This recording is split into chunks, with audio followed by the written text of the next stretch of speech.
बात कह रहा कि प्रत्येक 40 डिग्री के माप के बाहरी कोण वाले समबाहुभुज के भुजाओं की संख्या क्या होगी। ठीक, देखिए n भुजा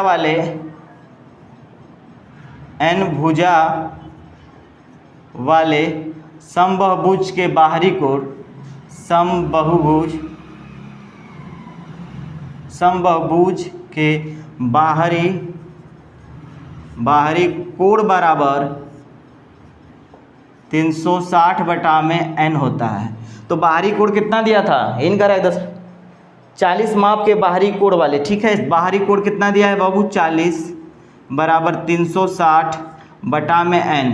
इसको ये 0 काट देगा, 4 से कटेगा कितने बार में, 9 बार में। तो n बराबर कितना आ जाएगा 9। तो भुजाओं की संख्या कितनी हो जाएगी, 9 हो जाएगी। नोट कर लीजिए, से विभाजित होने पर। ठीक है, कौन कौन सा है, 5,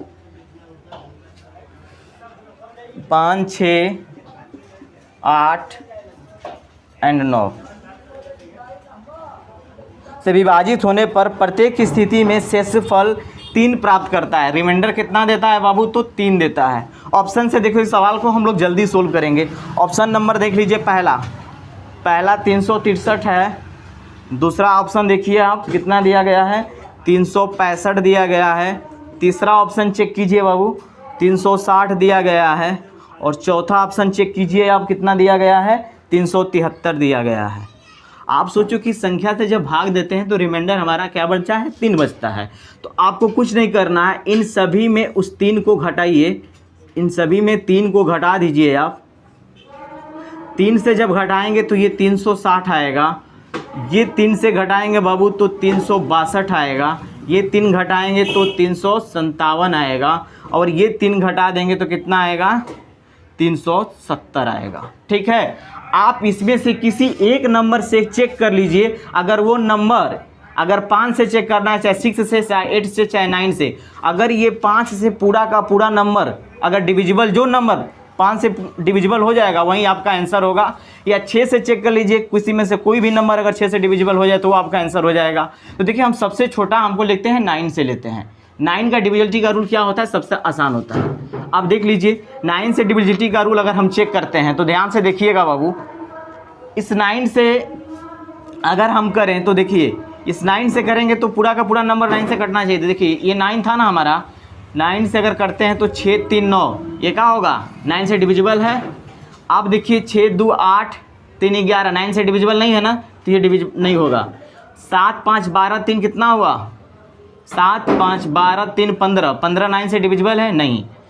7 3 10, ये 9 से डिविजिबल है नहीं। तो इसका मतलब ये हो गया कि सिर्फ एक ही नंबर है जो कि 9 से डिविजिबल हो रहा है। इसका मतलब आपका आंसर क्या होगा, ऑप्शन नंबर पहला हो जाएगा।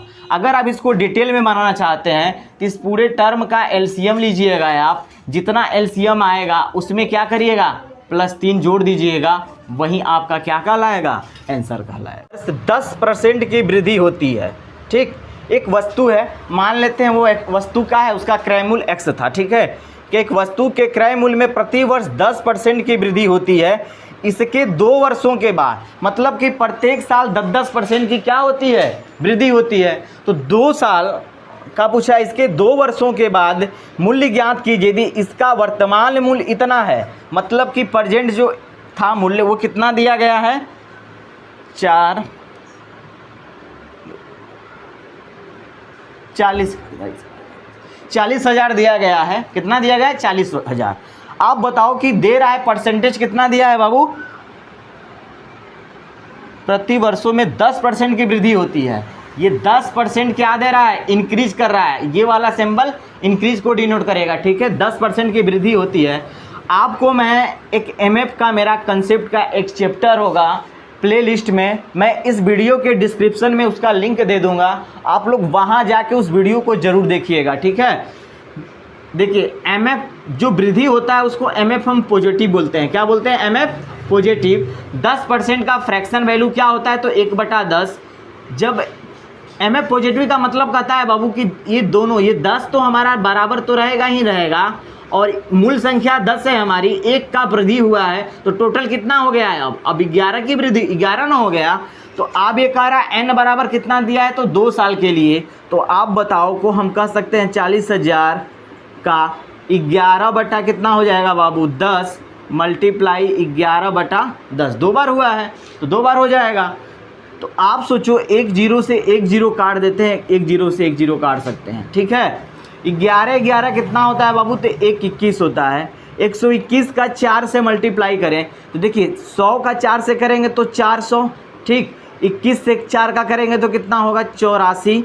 कितना बचा है बाबू 00, तो 00 उतार देंगे, यही आपका आंसर होगा। आप देख लीजिए ऑप्शन नंबर चौथा आपका आंसर है बाबू। ऑप्शन नंबर 4 आपका क्या है, आंसर है। ये वाला एमएफ वाला कंसेप्ट एक बार देखिएगा। एमएफ 2 टाइप का होता है, एक एमएफ निगेटिव होता है। एमएफ क्या होगा बाबू, एक निगेटिव होगा। एमएफ निगेटिव होगा तो जो परसेंटेज दिया है नीचे वाले वैल्यू को जस का तस रखेंगे, ओरिजिनल है। पहले 10 था, अब क्या हो रहा है 1% क्या हो रहा है, 1 कम हो रहा है, मतलब कि 9/10 हो जाएगा। निगेटिव में पॉजिटिव में जोड़ के लिख देते हैं, ठीक है। चलिए, वार्षिक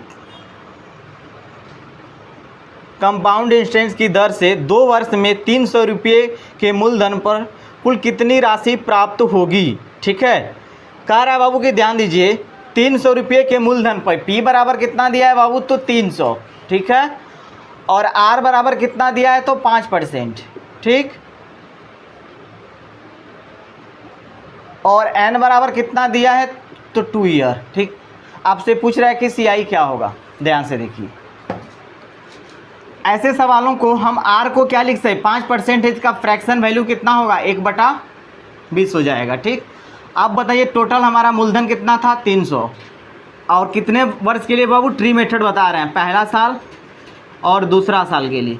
ध्यान से देखिएगा, अगर पहले साल के लिए तो हमारा समय तो एक ही है। आपको बताए थे जब फ्रैक्शन में यूज करते हैं हम, तो एसआई को हम क्या लिखते हैं, PRT लिखते हैं। सिर्फ क्या लिखते हैं, PRT लिखेंगे। क्यों PRT लिखेंगे आप भी समझो बाबू, कि पहले क्लास में मैंने बताया था, क्यों कि आर जो परसेंटेज था उसी को तो मैंने फ्रैक्शन में चेंज कर दिया, तो 100 तो हट गया अब, तो PRT होगा। और समय जब 1 हो रहा है तो 1 का अगर किसी के साथ मल्टीप्लाई करें तो कोई फ़र्क नहीं पड़ेगा। इसका मतलब कि फाइनली हमारा क्या आएगा, पहले साल के लिए PR आएगा।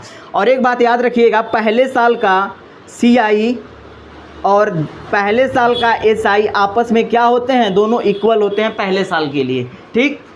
आप बताओ 300 का हमको SI निकालना है, तो आप सोचो बाबू कि 300 था हमारा, उसका 1/20 निकालें, 0 कट जाएगा, 2 से कटेगा कितने बार में, 15 बार में। कितने बार में कटेगा, 15 बार में। तो सोचो पहले साल का जब हमारा 15 है तो दूसरे साल का भी हमारा क्या होगा, 15 ही होगा। मतलब कि SI हमारा प्रत्येक साल क्या होता है, सेम होता है। ब्याज हमको प्रत्येक साल बराबर मिलता है, ठीक है। अगर पहले साल आपको 15% का इंटरेस्ट मिला है तो दूसरे साल भी क्या होगा, 15 ही का मिलेगा इंटरेस्ट, 15 रुपया ही इंटरेस्ट मिलेगा, बदलेगा नहीं।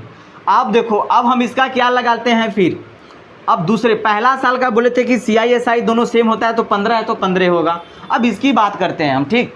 तो आप सोचो इस वाले दूसरे साल के पीछे भी कोई धन है, तो देखिए पीछे इसके 15 के पीछे तोपते हैं, तो 15 के पीछे एक ही धन है ना बाबू। तो आप बताओ कि इस 15 का हम क्या करें, इस 15 का क्या लिखेंगे बाबू।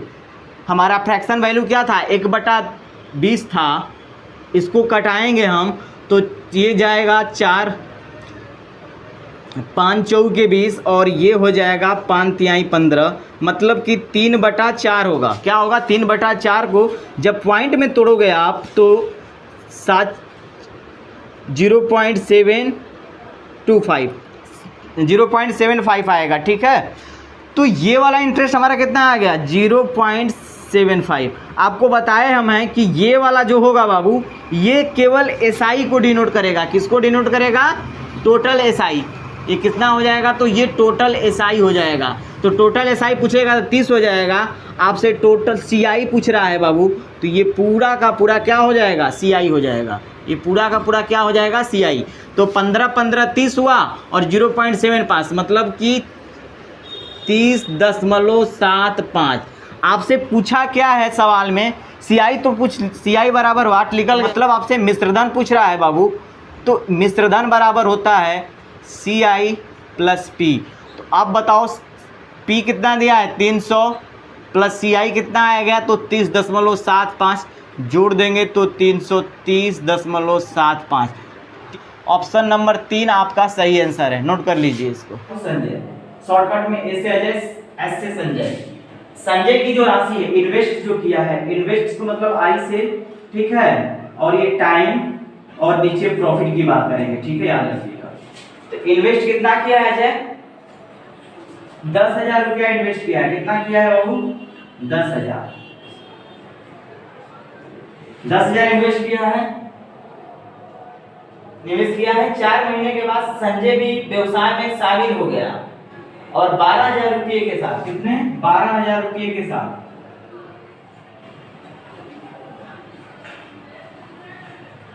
ठीक है, 12,000 रुपये के साथ व्यवसाय में निवेश किया है। 1 वर्ष के बाद कुल लाभ इतना है, मतलब कि देखो 4 मंथ के बाद, ये तो पूरे 12 महीने के लिए निवेश किया था, लेकिन ये 4 महीने के बाद समझाया है, इसका मतलब कि 8 महीने सिर्फ कंपनी से जुड़ा है ये।